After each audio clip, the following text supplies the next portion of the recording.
Oke, kali ini gue bakal bahas film yang berjudul Witness yang dirilis pada tahun 2019. Film ini menceritakan tentang 4 pemuda kampus yang tanpa sengaja terlibat di sebuah kasus besar, di mana pada saat itu mereka sedang membuat film untuk tugas skripsi kampus mereka di sebuah gudang yang ternyata gudang tersebut milik kartel kejam. Hingga pada akhirnya mereka harus bertahan di situasi hidup dan mati. Oke lah, daripada makin penasaran malah jadi spoiler, mending kita masuk aja ke alur filmnya. Enjoy.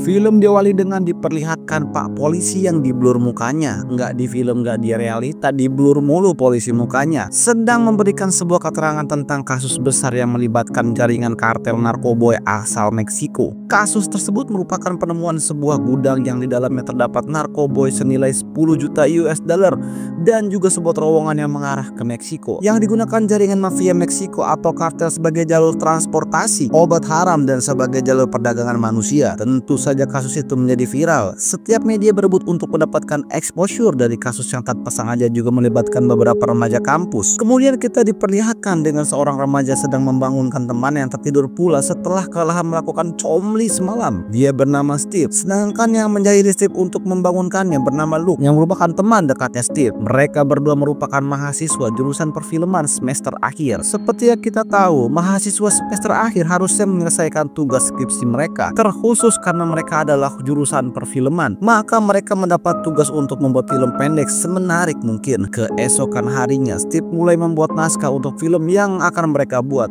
dan nama film mereka adalah Stalker. Singkat cerita, mereka menempelkan selebaran film mereka agar mahasiswa lain bisa mendaftar untuk menjadi aktor film yang mereka buat. What do you want from me? Pervert.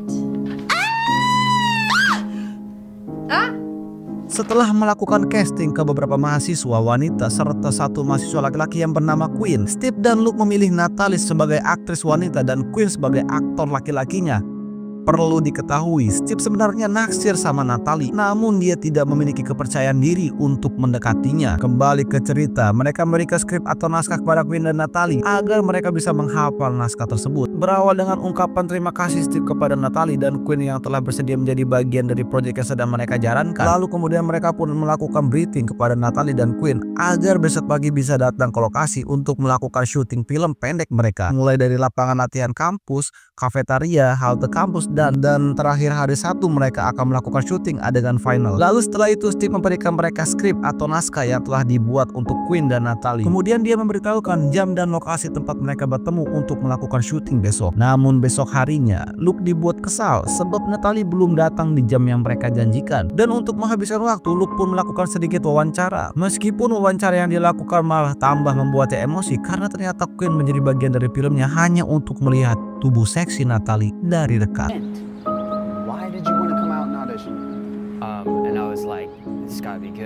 Ketika Natalie datang, mereka menyempatkan diri untuk sarapan dulu sebelum menuju ke lokasi syuting untuk adegan final. What about you, cowboy? What you got there? Some tacos? Namun ketika sampai di lokasi syuting yang bertempat di sebuah gudang, Steve protes kepada Luke karena dia heran kenapa lokasi syuting mereka tidak berada di gudang yang disediakan oleh kampus. Luke pun dengan santai menjawab bahwa film yang menarik harus dibuat di tempat yang menarik juga. Itulah mengapa dia membawa mereka ke sana. Luke juga menambahkan jika gudang yang akan mereka jadikan lokasi syuting adegan final merupakan gudang daging yang berada di wilayah kerja ibunya yang merupakan agen real estate. Jadi tentunya dia menjamin tidak akan ada masalah nantinya. Mendengar hal itu, Steve pun mulai tenang dan akhirnya setuju untuk melakukan syuting film mereka di dalam gudang tersebut. Let's go.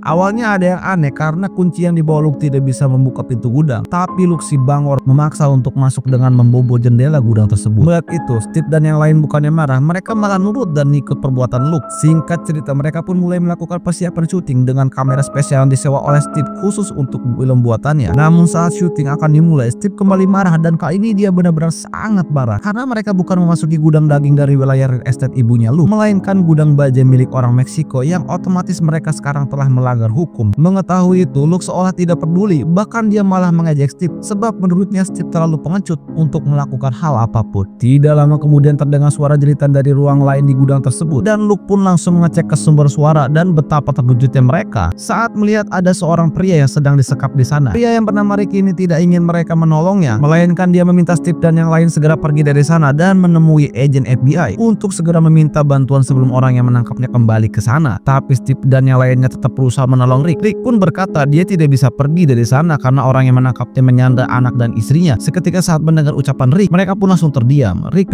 pun memberitahu bahwa dirinya adalah seorang pengacara departemen kehakiman. Kemudian dia juga berkata ternyata yang melakukan itu adalah bos kartel yang bernama Xavier. Dia dan kawanannya melakukan hal itu kepada Rick karena Xavier ingin meminta Rick menyerahkan saksi kunci kasus mereka agar tidak bisa bersaksi di sidang. Tapi sayangnya setelah mengetahui hal itu, tiba-tiba anak dari bos kartel yang menangkap Rick datang bersama dengan bawahannya. Mereka pun bergegas bersembunyi dan seolah tidak terjadi apa-apa. Ketika mereka bersembunyi di posisi masing-masing, anak dari bos kartel bernama Safi ini mulai memaksa Rick untuk memberitahukan di mana lokasi saksi tersebut berada. Safi pun berkata jika keselamatan keluarga Rick itu tergantung bagaimana Rick menjawab pertanyaannya. Mendengar hal itu, Rick pun berkata dia tidak tahu di mana saksi tersebut berada karena dia beralasan tidak diberikan akses untuk menemui para saksi. Tapi tentu saja Safi tidak percaya begitu saja, sebab tidak mungkin Rick yang seorang penuntut utama dari kasus ayahnya tidak diberikan akses bertemu dengan saksi kunci. Safi kemudian memberikan syarat kepada Rick, jika Rick mau berjanji akan membebaskan ayahnya dari penjara, maka dia juga akan membebaskan keluarganya. Namun jika dia tidak bisa memenuhi syarat yang diberikan, maka Safi berjanji kepada Rick akan mengirim 20 orang bawahannya untuk memperkaos istrinya dan menghabisi putrinya dengan cara paling brutal. Yang tidak mempunyai banyak pilihan, hanya bisa terdiam sembari sesekali memohon agar mereka melepaskan anak dan istrinya. Hal itu makin membuat Safi jadi kesal dan dia pun langsung menyuruh bawahannya yang bernama Alfredrigo untuk menghajarnya. Kemudian dia kembali melontarkan pertanyaan yang sama dan Rick pun memberikan jawaban yang sama, yaitu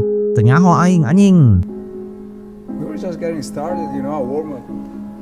I don't know. The U.S. Marshals. Kemudian Rick juga menambahkan alasan kenapa dia tidak mengetahui lokasi dari si saksi. Hal itu dikarenakan saksi sedang disembunyikan oleh US Marshal atau Lembaga Perlindungan Saksi di Amerika. Safi yang tetap tidak percaya dengan perkataan Rick pun seketika langsung menghabisinya. Tentu saja Steve yang lain pun langsung shock ketika melihat kejadian itu. Sedangkan Luke yang panik tanpa sengaja membuat dirinya ketahuan. Awalnya Luke berbohong dengan mengaku dia hanya seorang diri, lalu sembari memohon untuk tidak dihabisi. Luke juga berjanji bahwa dia akan merahasiakan apa yang tadi dia lihat. Namun sialnya Quinn juga ikut tertangkap oleh Alfredrigo yang otomatis membuat kebohongannya terbongkar. Karena merasa tak terpojok, Luke pun nekat untuk berusaha melawan dengan mencocol tubuh Safi. Tapi tiba-tiba sedangkan Quinn yang kabur ke arah lain berusaha bersembunyi dari Alfredrigo. Tapi sayangnya dengan mudah dia ditemukan oleh Alfredrigo dan pada akhirnya dia pun juga ikut dibunuh. Di sisi lain, pada saat Natalie sedang berusaha mencari tempat yang aman, tanpa sengaja dia bertemu dengan Steve di dalam kegelapan gudang. Steve yang tidak mengetahui bahwa Luke dan Quinn telah tewas. Dia pun sempat terkejut ketika Natalie memberitahukan hal tersebut. Namun belum sempat menghela napas, tiba-tiba lampu di sana menyala dan mereka pun langsung bergegas bersembunyi karena Alfredrigo sedang mencari keberadaan mereka. Kemudian Steve berencana memancing perhatian Alfredrigo sembari menyuruh Natalie untuk segera kabur dari tempat yang dia duga jalan keluar dari sana. Lalu ketika mendapat kesempatan, Steve dan Natalie pun berpencar. Natalie mengarah ke sebuah terowongan, sedangkan Steve mengarah ke sebuah ruangan lain di gudang tersebut. Kembali lagi ke Natalie di saat dia sedang menelusuri terowongan. Tanpa diduga dia bertemu dengan seorang wanita yang terkurung di dalam sebuah sel buatan. Wanita itu pun memohon dan meminta tolong pada Natalie dan ternyata wanita itu merupakan korban yang akan dijual untuk dijadikan budak seks oleh kartel narkoboy. Dan sementara itu ternyata ruangan yang dimasuki oleh Steve merupakan tempat produksi barang haram. Sebenarnya Natalie ingin langsung membebaskan wanita itu, namun sayang dia tidak bisa melakukannya karena keterbatasan alat. Dan juga saat kemudian lampu di terowongan itu pun menyala yang membuat dia harus segera pergi dari sana. Kemudian saat Natalie sedang bersembunyi di sebuah toilet, Alfredrigo berhasil menemukannya. Beruntung Natalie masih bisa lolos dengan cara memaksa masuk ke ventilasi udara. Tapi Alfredrigo tidak diam saja. Dia langsung bergegas mencegat arah ventilasi tempat Natalie berada. Dan ternyata ruangan yang mengarah ke ventilasi tersebut merupakan ruangan yang sama tempat di mana Steve berada. Melihat Alfredrigo yang sedang berusaha menyerang Natalie, Steve pun langsung memberanikan diri untuk melawannya. Lalu tepat ketika Alfredrigo membalas serangan, Steve langsung menangkis serangannya dengan barang haram. Di tempat itu kita kembali ke Natalie. Setelah berhasil keluar dari ventilasi, dia sampai ke sebuah ruangan yang terdapat jasad dan juga dua kepala tergeletak di lantai. Kemudian Natalie langsung menelpon pihak kepolisian dan meminta pertolongan.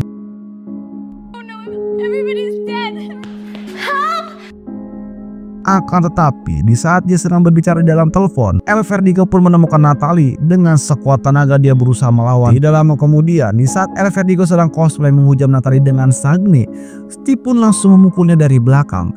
Namun seperti biasa, bukan psikopat namanya kalau langsung tumbang. Di saat mereka berdua merasa telah mengalahkannya, El Vertigo pun bangkit dan langsung menyerang mereka berdua. Makanya kalau sebelum tewas itu dicek dulu biar nggak kerjaan 2 kali. Beruntung Natalie langsung mencekik leher psikopat itu dengan tali pinggang yang sebelumnya digunakan untuk mengikatnya. Dia pun memastikan El Vertigo benar-benar tewas dengan cara menembaknya.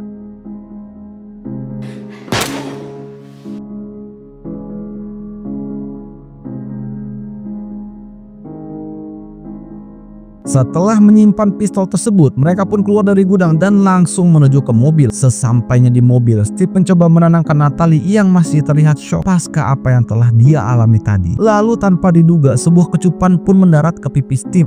Acengan. Tapi sayangnya hal itu tidak berlanjut ke sesi peraduan mekanik karena Xavier datang mengganggu dengan pisau yang berada tepat di leher Steve. Di saat mereka sedang lengah, sapi pun merasa berada di atas angan setelah berhasil memojokkan Steve. Namun yang tidak dia ketahui, Natalie masih menyimpan pistol sebelumnya. Lalu tiba-tiba scene kemudian berganti dengan diperlihatkan hal yang agak aneh karena seharusnya El Vertigo masih rebahan di sana, tapi entah kenapa dia hilang seperti ditelan bumi. Kabarnya pun sama sekali tidak diketahui dan film pun selesai. Endingnya sangat membagongkan. Siapa sangka berawal dari proyek kecil remaja kampus berubah menjadi sebuah tragedi yang sangat mengerikan. Dan sebenarnya apa yang terjadi kepada El Vertigo? Apakah sebenarnya dia masih hidup atau bohongan?